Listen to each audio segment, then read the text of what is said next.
The man had a gun pointed at my wife's face, hands trembling, eyes bulging with self-importance right there in our front yard, and all because she jogged past the HOA clubhouse without identification. What he didn't know, and what I would have paid money to see slowly register on his face, was that the woman he just tried to intimidate with a knockoff Glock was an active Delta Force operative. She had returned from a classified mission just 2 days earlier. She hadn't even unpacked her field gear yet, and now here she stood in front of a cosplay security guard holding his weapon sideways, like he learned it from a 90s action flick. I knew she could have disarmed him with a pine cone and a zip tie, but for once she actually gave the guy a chance to back down. He didn't take it. That's when things got real fast. We moved into this neighborhood for the quiet. Ironic, really, considering my wife once defused explosives in a thunderstorm during a hostage rescue mission, but she wanted peace. Something normal. She wanted to jog in silence, grow tomatoes, maybe start a chicken coop, and I, a cybersecurity nerd with extreme indoor tendencies, just wanted a basement with fiber internet and uninterrupted gaming. We found this HOA neighborhood on the outskirts of the city, marketed as a secure, family-focused private sanctuary. The brochures were shiny. Words like community spirit, safety first, and optional monthly events floated over stock photos of children playing frisbee. What it didn't mention was that the streets would be patrolled by HOA volunteers with inflated egos and fake tactical gear, acting like they were auditioning for a low-budget Call of Duty movie.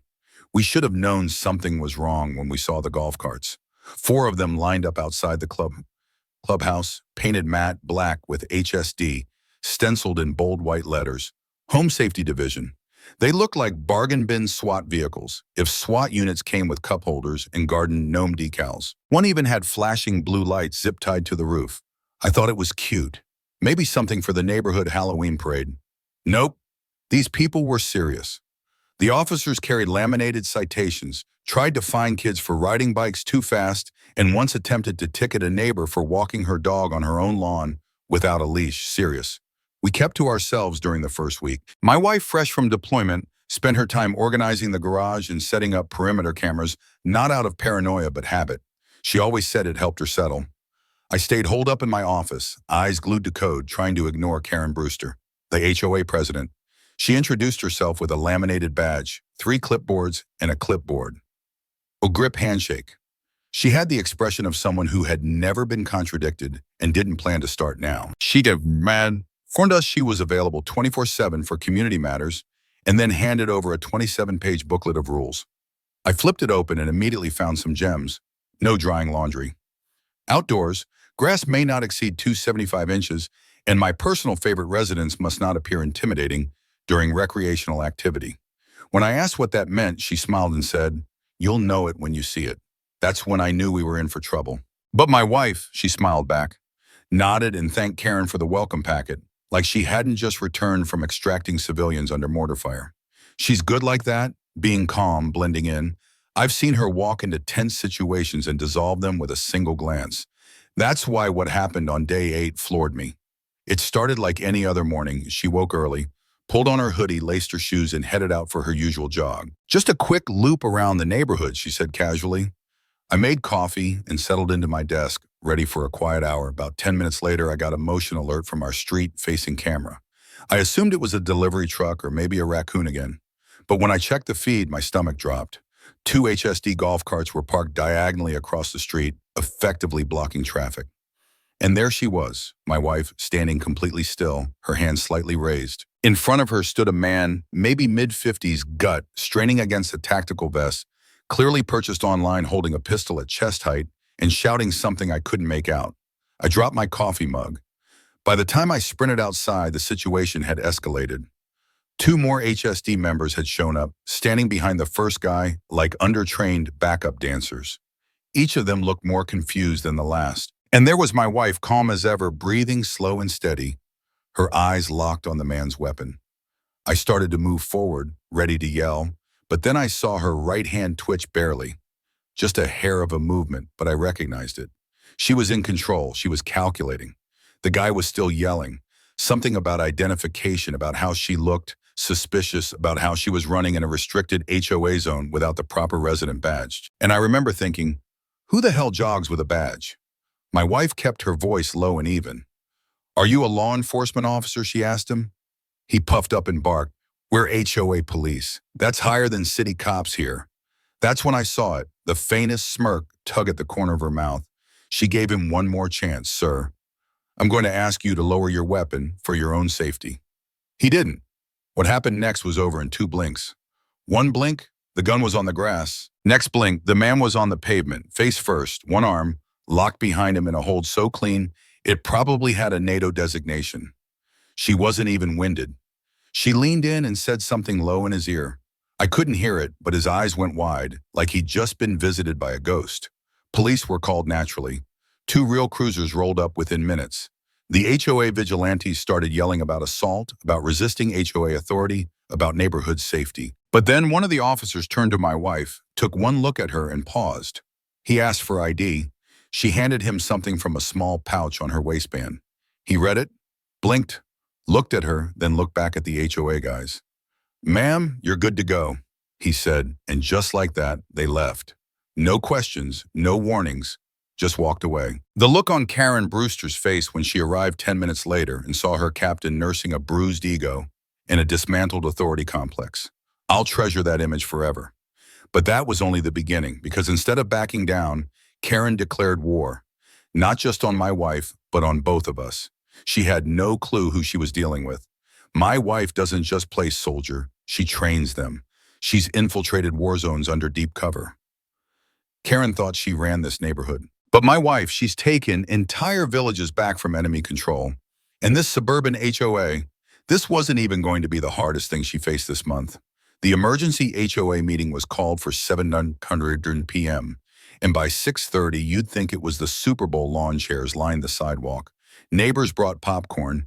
A couple folks even wheeled in coolers muttering about how this was the event of the year. Karen Brewster, self-appointed queen of the cul-de-sac, had summoned the neighborhood to the community center to address what she called a violent assault on a decorated HOA officer.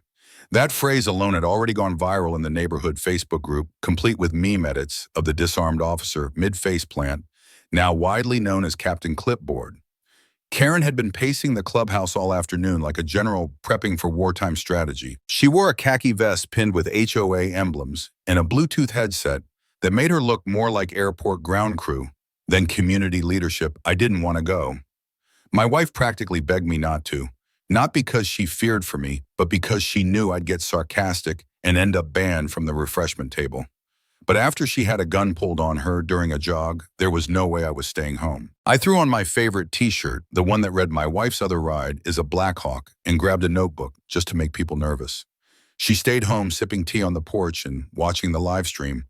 One of the neighborhood teens had set up on a GoPro. She seemed amused. The meeting started 2 minutes late, which in HOA terms is full-blown chaos.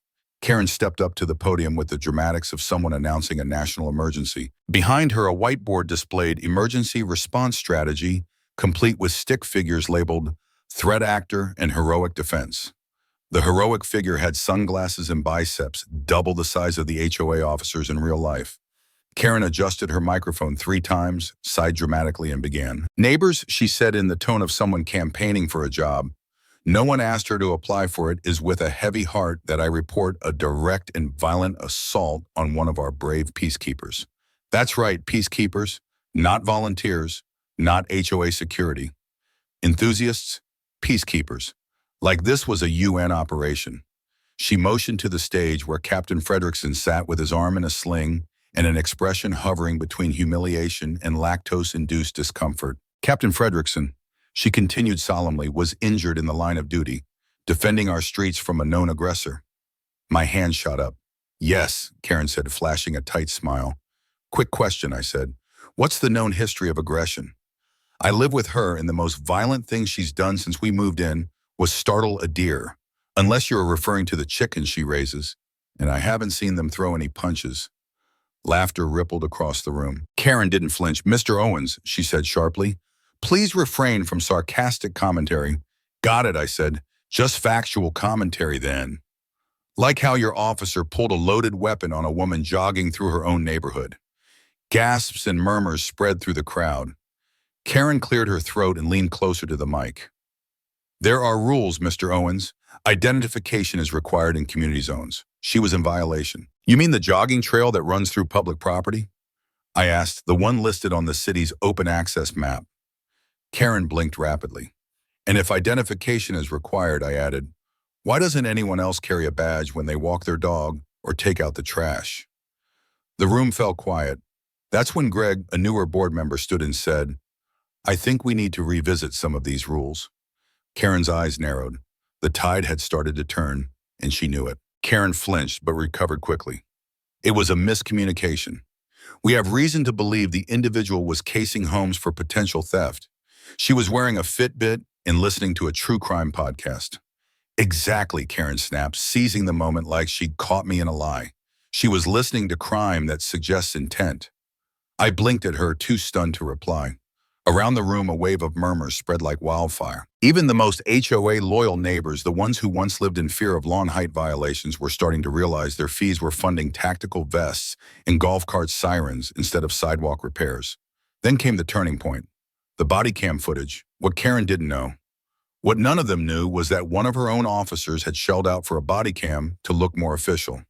He never imagined the thing had cloud sync. But one of the neighborhood kids, a certified tech whiz with a knack for cracking smart locks and PlayStation mods, hacked into the feed and uploaded the whole encounter to a shared folder. 5 people brought laptops to the meeting, and once that video started playing, there was no walking it back. There, she was, my wife, jogging peacefully, earbuds in. The golf cart skidded in front of her. The HOA officer barked something unintelligible. She paused, confused, pulled out an earbud. More yelling, then the guy pulled the gun. Gas rippled through the room like thunder. In less than 3 seconds, she disarmed him, placed him safely on the ground, and stepped back. No excessive force, no anger, just clean professional control. The hold was efficient and safe. If anything, she saved him from himself. The footage ended. Silence blanketed the room. Not the awkward kind, but the kind filled with dawning realization. Karen's narrative had just collapsed like an overinflated bounce house. From the back, someone muttered, she should be running the HOA. Karen slammed her clipboard on the podium. Enough, that footage is unauthorized. It doesn't represent the full context. What context someone shot back? That your little army is pointing guns at joggers. What context makes that okay? Karen tried calling for order, but the crowd wasn't buying it. The spell had broken. People started raising real questions. Where exactly was their money going?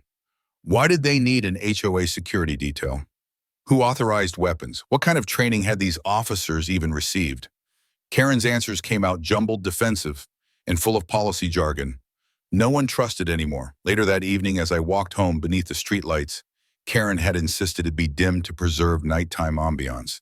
I felt something shift. Her power, built on fear, confusion, and fine print, had cracked. Neighbors didn't just question her anymore. They started talking to each other, and for the first time since moving in, someone waved at me without checking if Karen was watching. Back home, my wife lounged on the porch, boots up, sipping tea. How was the show? She asked without looking up. Better than cable, I said. You're famous now. I saw, she replied, smirking. Someone made a gif of the takedown. It's already got over 2,000 shares. We sat there a while listening to the crickets, freer than they'd been in years. Then I said what we were both thinking. She's not backing down, is she? Nope, my wife said, finishing her tea. She's going to escalate. And she did, with fines, with threats, with new rules that didn't exist a week ago. But she had no idea she was writing checks her clipboard couldn't cash. And while Karen was busy drafting the next HOA decree, my wife was already planning her next move. Not with weapons, not with violence, but with intel networks and the same surgical precision she'd used on Black Ops missions around the world. Because this wasn't just about our yard anymore. This was war. Suburban, passive-aggressive, golf cart-laced war, and we were just getting started. The first envelope came 3 days later, certified mail. No return address, but we both knew exactly where it came from. My wife opened it in silence, scanned the letter once, then passed it to me with a grin that said, "This is going to be fun." It was an official notice from the HOA citing multiple violations of community standards. According to the letter, my wife was guilty of excessive aggression, failure to display proper identification, intimidating physical presence, and my personal favorite, running with hostile energy. The total $1,470 in fines due immediately. Non-payment, the letter warned, would result in additional enforcement actions. My wife didn't blink. She calmly flipped the letter over, pulled out a pen, and began writing a list of names and dates. She just escalated to the wrong level, she muttered. Karen hadn't just declared war. She launched an unauthorized blitz campaign. The HOA pushed through 6 new bylaws overnight. None of them voted on, none of them legally filed. One required residents to wear visible ID tags when outside. Another empowered the HOA security team to issue citations on the spot, but the masterpiece, a clause that allowed the HOA to expel any resident deemed a threat to community peace and harmony. Expel as if this was a gated Hogwarts. And Karen was Dolores Umbridge in a windbreaker. The tragic comic part was that Karen still thought she had the upper hand. She was used to pushovers, quiet grumblers, people who complained once then gave up and sold their house. What she didn't know, what she couldn't possibly comprehend, was that my wife had a service record thicker than the HOA rule book and a long documented history of dismantling operations with a smile. And she was just getting warmed up. The retaliation came next, a restraining order, filed in county court. The complaint accused my wife of militant behavior, psychological warfare, and tactical manipulation. Karen even submitted edited footage that conveniently omitted her officer drawing the weapon. But what she didn't know was that the unedited version had already been submitted to the judge by no fewer than 5 neighbors. The judge tossed the filing like a hot potato, barely looking at it. We got the decision in less than 6 hours. Karen didn't stop. She doubled down. More fines, more letters, more threats of lawsuits. HOA patrols started cruising past our house every hour. One stopped in front of our driveway and aimed a radar gun at our mailbox.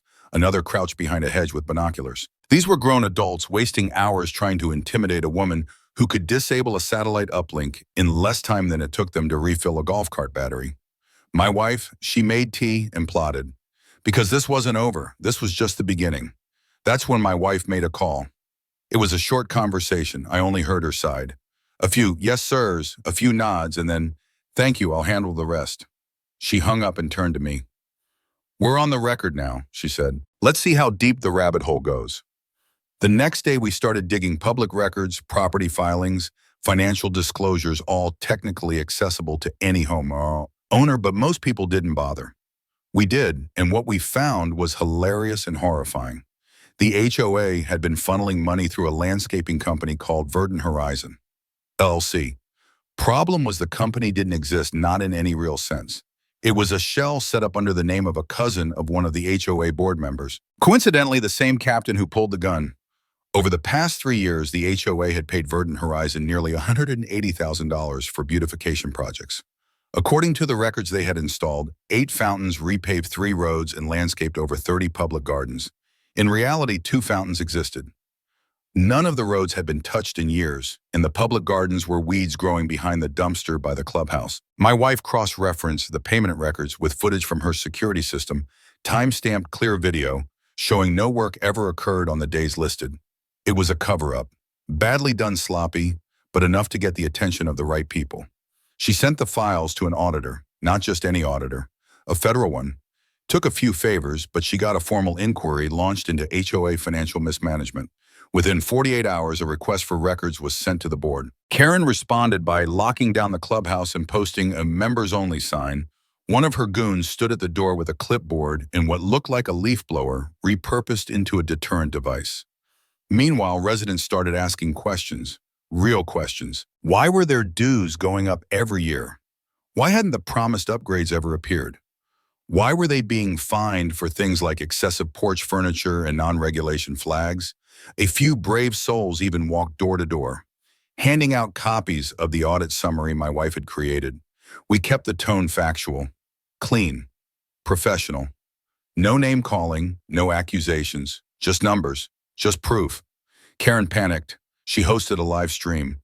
Yes, a live stream to address the smear campaign. She sat in front of an American flag, wore a blazer 3 sizes too big, and referred to herself as Madam President at least 6 times. She claimed the audit was fake, that the footage was deep faked, and that my wife was part of a coordinated domestic threat group. That last one was bold, especially considering my wife had been awarded 2 Bronze Stars and was still actively serving under military clearance. Then came the twist we didn't see coming. During a quiet evening, my wife received an encrypted message. It wasn't from the usual channels. It was short, simple, 4 words. Need to verify status. She typed out a quick confirmation. 5 minutes later, her phone rang. A voice she hadn't heard in years came through, calm, firm, direct. It was a former commander. He asked for a briefing, asked if she was okay, asked if she needed backup. Not the kind with guns, the kind with signatures, legal, surgical, final. She declined politely, but the implication was clear. Karen had accidentally stepped into territory far above her HOA badge's pay grade. She had brought heat on herself from a place no homeowner association was prepared to deal with. And the most ridiculous part, she still didn't know. She still thought she was fighting a neighborhood dispute, still thought she could bully her way through with threats and fines. That night over dinner, my wife quietly typed up a document and printed it. She folded it carefully and placed it in a labeled envelope marked Karen Brewster. It wasn't a threat. It wasn't a warning. It was a cease and desist order. Not when she typed herself either. It was from a federal office, signed, dated, and legally binding. I asked what came next. She smiled faintly and said, "Now we let the law do what it does. But if they stall," she didn't finish the sentence. She didn't have to. The envelope was delivered at exactly 9:01 a.m. Hand-delivered by a courier in a navy blue windbreaker with government insignia on his shoulder and mirrored sunglasses that never left his face. He didn't say a word, just handed Karen the papers and walked away. According to a neighbor who witnessed the exchange, Karen stood frozen on the front porch for almost a full minute before scrambling inside, clutching the envelope like it was ticking. That was the moment things shifted. The HOA clubhouse doors stayed closed for the next 2 days. No patrols, no golf carts, not a single sighting of Captain Clipboard or his fake radar gun. Karen went quiet, and for a moment it almost seemed like the storm had passed. But we both knew better. Silence was never the end. It was just the inhale before the scream. My wife, however, treated the pause like an opportunity. With Karen off her soapbox and the patrols laying low, she launched what she called Operation Curb Appeal. She called it that with a straight face too, like it was just another field mission with a theme. Only this one involved printers, clipboards, and a surprising amount of clip art. While Karen had spent years building power through fear and nonsense fines, my wife was about to dismantle it with information and community engagement. The HOA had ruled the neighborhood through silence and intimidation. She was about to flip that dynamic on its head. She started small flyers, not angry or accusatory, just clear bullet points where the money went, where it didn't, which bylaws were never legally filed, and which members of the security team were either related to Karen or directly benefiting from made-up roles. She listed the number of fake violations issued in the past year, the amount collected in fines, and where those payments ended up. Everything was sourced. Everything was true. We distributed the flyers door to door. No drama, no confrontation, just left them under doormats and clipped to mailboxes with friendly notes. Next came the lawn signs. They were hilarious, professionally printed with phrases like HOA, helping oligarchs abuse and smile. You're being fined for blinking. One had a cartoon of Karen's face on a gavel with the caption, "Obey or pay." These signs started popping up like mushrooms after a rainstorm. Within 3 days, at least 20 homes had one on their lawn. Karen sent out an urgent HOA bulletin threatening sanctions for signage, but no one took it seriously anymore. The community was shifting and fast. Then came the public hearing. A few residents, led by a retired lawyer named Mrs. Hillman, petitioned the city council to formally investigate the HOA's legitimacy. Enough signatures were collected to warrant a special session. Karen tried to block it, of course, claiming the council had no jurisdiction over internal community matters. That argument lasted about 8 seconds before the council president informed her that any organization collecting fees and issuing citations under the pretense of legal authority was absolutely within their jurisdiction. We arrived early. Karen arrived late. She brought a binder the size of a phone book in an air of smug desperation. She had even roped in one of the fake officers to stand behind her like a budget Secret Service agent. My wife wore jeans, boots, and a plain black t-shirt. No binder, no entourage. Just one manila folder. When she stepped up to speak, she didn't rant, she didn't yell, she didn't accuse, she presented. She outlined the fake landscaping company, the non-existent upgrades, the shell account. She listed every weapon incident, every misuse of resident funds, and every HOA law that violated actual state housing statute. She even played a recording of Karen threatening to personally evict anyone who brought shame to the community. That particular recording got a laugh from the crowd. Then came the best part. As she wrapped up, one of the city council members leaned forward and asked her a question. Casual but clearly rehearsed. Mrs. Owens, he said, what exactly is your background? There was a pause. My wife gave him a polite nod.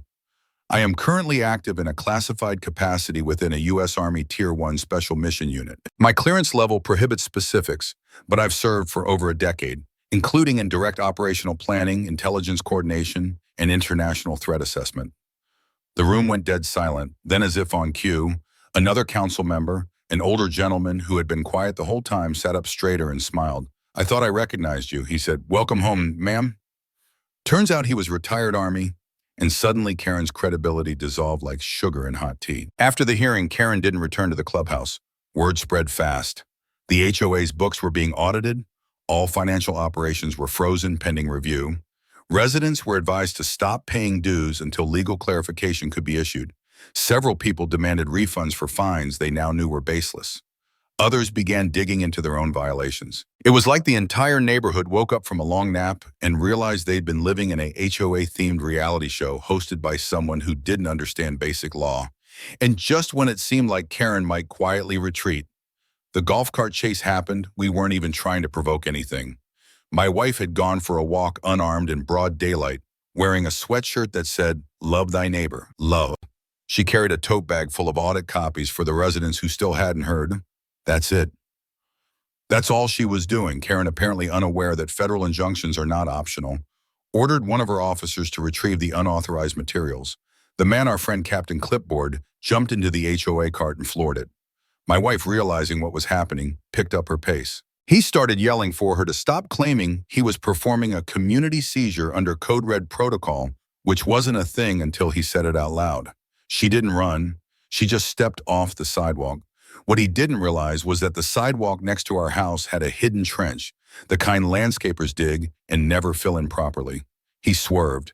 The golf cart hit the edge, tipped sideways, and landed square in the honeysuckle bushes. My wife didn't even flinch. She just walked over, reached into the passenger seat, and calmly retrieved her tote bag. Then she dropped a granola bar next to him and said, "In case you're in there a while." The footage once again went viral. After that, the HOA board formally disbanded. Several members resigned. Karen didn't show up to the next city council review. A federal compliance letter was posted publicly on the community bulletin board. It said the HOA was under full investigation and any enforcement activity under its name was to cease immediately. Karen vanished for a while after that. Rumor had it she went on a sabbatical. Someone claimed they saw her in a nearby town applying for a job at a real estate agency. I don't know if that's true. I just know that the fake sirens stopped, the fines stopped, and people started waving to each other again without fear of a violation. Slip for excessive neighborliness. As for my wife, she returned to her normal routine, morning jog, garden maintenance, and occasional meetings with very serious-looking people in very unmarked vehicles. She never talked about work, and I never asked, but once in a while I'd catch her checking our porch camera feed with that same field focus I'd seen during the worst of it. Karen had tried to run our neighborhood like a dictatorship. My wife reminded her gently, professionally, and with a signature flourish that dictators don't survive long in places where people actually know how to fight back. And they certainly don't last when they mess with Delta Force. A month after the HOA officially disbanded, things finally started to feel like a neighborhood again. Kids were back on their bikes without being stalked by golf carts. Porch lights stayed on past 900 unpinion without threats of fines. People actually smiled when they passed each other on the sidewalk. It was as if a thick fog of paranoia had lifted, and in its place was the forgotten joy of suburban normalcy. My wife returned to her early morning runs, not because she needed the exercise, but because it was hers again. Her street, her pace, no one watching with a clipboard or a GoPro. I started getting invited to neighborhood poker nights, and someone brought over fresh zucchini from their garden. Just because, civilization. Then just as the dust was starting to settle, Karen made her grand return because of course she did. She pulled up in a borrowed minivan and stepped out like a politician, making a campaign stop. Sunglasses on, scarf blowing in the wind, clutching a leather-bound folder labeled Personal Legal Defense. She walked up to our porch without knocking, like nothing had ever happened, and set the folder gently on our welcome mat. I saw her from the window and raised an eyebrow. My wife didn't even look up from her tablet. She just said, "Leave it." She's trying to bait a reaction. The folder contained a letter written in dense legal language, full of deflections and self-praise. Karen wasn't apologizing. Far from it. She was positioning herself as the victim of a conspiracy. According to her, the audit was fake. The HOA members were coerced, and my wife was part of a military intimidation campaign designed to topple neighborhood leadership. She cited obscure housing laws, misquoted a few court rulings, and requested mediation to avoid escalating to federal litigation. The irony was almost poetic. My wife took one look at the document and chuckled. She's still trying to play the long game. Too bad we already beat her at every turn. That afternoon, she forwarded the letter to the same federal office that issued the cease and desist order. We didn't need to do anything else. Karen had already buried herself under enough paperwork and fraud allegations to last several fiscal quarters. A week later, Karen showed up in court for her first hearing, representing herself, and that alone could have been the punchline. According to a neighbor who watched the live stream, she opened her defense with a slideshow that included clip art of gavels, the HOA logo she designed herself, and a poorly photoshopped image of my wife standing next to a tank. She claimed it was proof of paramilitary influence in local governance. The judge let her speak for all of 10 minutes before stopping her with a single question. Did you ever have the legal authority to fine or detain residents in your neighborhood? Karen tried to change the subject. The judge didn't let her. What followed was a public dismantling of everything Karen had built. The court ruled that not only were her actions outside the scope of any recognized homeowner association, but that her attempts to impersonate law enforcement constituted criminal misconduct.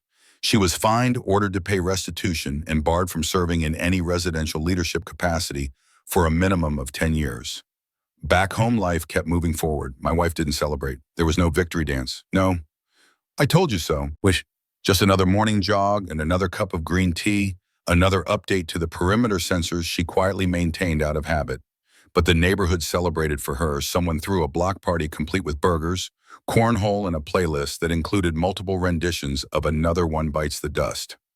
Someone else gifted my wife a lawn sign that read, Neighborhood Hero Zero Fines since 2024. It was corny, but she actually kept that one up. Weeks later, something unexpected arrived in the mail. A plain manila envelope with no return address stamped with military clearance codes I hadn't seen before. Inside was a single certificate, an official commendation from the Department of Defense for exceptional conduct and civilian oversight in defense of constitutional rights. There was no ceremony, no medal, just the document and a handwritten note. We're proud of how you handled it. See you soon. My wife stared at it for a long moment, then folded it and placed it in her secure file cabinet, the one she never let anyone touch. I asked her that night if she missed it. The action, the structure, the part of her that operated in the shadows while the rest of the world carried on with school runs and grocery lists. She didn't answer right away, just stared at the stars above our backyard, the wind gently rustling the trees she'd planted herself. Sometimes, she finally said, but this matters too. Peace is the mission now. We thought that would be the end of it, but there was still one last twist. Late one evening, just as we were cleaning up from a neighborhood cookout, a black SUV pulled up at the edge of the street. Not tinted like a threat, clean polished, unmarked, but official in its own quiet way. A man stepped out, suited haircut, military precise. He greeted my wife by her first name. They didn't shake hands, just nodded at each other, like two people who'd been through something and didn't need to say it out loud. He handed her a sealed envelope. She read it in silence, expression unreadable. Then she looked at me, and there was something in her eyes I hadn't seen in a while. A flicker of that old intensity, the one she wore before deployment. Not fear, not even excitement, just certainty. She turned to the man and said, "When do I leave?" He replied, "Transport is ready at dawn. You'll be briefed en route." She nodded once. No hesitation, no goodbye. That night she packed light. She didn't tell me where she was going or how long she'd be gone. She just placed a note on my desk before bed. It said, Karen was just the warm-up. This is the mission. No signature, no details. Just that, at sunrise, I watched her walk to the SUV, calm and steady, the way she always was. She didn't look back. I didn't expect her to. She had a job to do somewhere in a world that still needed people like her. I stood on the porch with a cup of coffee, watching the SUV disappear down the street, and smiled. The new HOA president, by the way, is Tom, retired postal worker. Great guy. His first act was to remove all bylaws except for one, Don't be a jerk. This story is more than just suburban drama. It's a reminder of how easily power can be abused when left unchecked, even in the quiet corners of everyday life. Whether it's an overreaching HOA or someone misusing authority in the workplace, the lesson is clear. Stand up, stay informed, and never underestimate the strength of truth, community, and calm resilience. In today's world where rules can be twisted and silence mistaken for compliance, sometimes the most powerful thing you can do is speak up. Document everything and lead with integrity. And above all, remember, real strength doesn't come from control, but from knowing when to act and when to walk away with your head held high.